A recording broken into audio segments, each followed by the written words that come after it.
আরেকবার আপনাদের বলবো, সোমবার তলব করা হয়েছে অভিষেক বন্দ্যোপাধ্যায়কে দুপুর 12টার সময় ভবানী ভবনে বিধানসভায় সই জালিয়াতির বিষয় এবং সেক্ষেত্রে যে অভিযোগ জমা পড়েছিল তারই তদন্তে অভিষেক বন্দ্যোপাধ্যায়কে তলব করা হয়েছে সোমবার দুপুর 12টায় ভবানী ভবনে।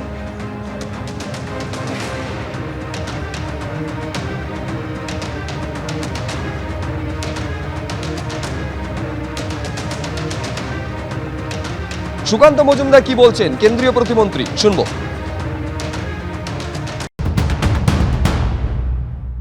বেশ কিছু এমএলএ নামের পাশে যে সিগনেচার বা সই দেখতে পাওয়া যাচ্ছে, স্বাক্ষর দেখতে পাওয়া যাচ্ছে, তার মালিক নাকি তারা নন। অতএব তার একটি তদন্ত প্রক্রিয়া চলছে। সিআইডি সেই তদন্ত ভার হাতে পেয়েছে। সিআইডি সেই তদন্ত ভার হাতে পেয়ে দলের যারা নেতৃত্ব আছে তাদেরকে জিজ্ঞাসাবাদ করবে, এটাই অত্যন্ত স্বাভাবিক। তারপরে যারা এটাকে পলিটিক্যাল অ্যাঙ্গেলে দেখার চেষ্টা করছেন, একে তো এতক্ষণ ধরে সিআইডি অফিসারদেরকে বাইরে দাঁড় করিয়ে রেখেছিল, কেন রেখেছিল জানা নেই। তারপরে যে ধরনের এখনো পর্যন্ত অহমিকা প্রকাশ পাচ্ছে এনার ব্যবহারে, শুধু এটুকুই বলবো, গণতন্ত্রে মানুষ শেষ কথা বলে।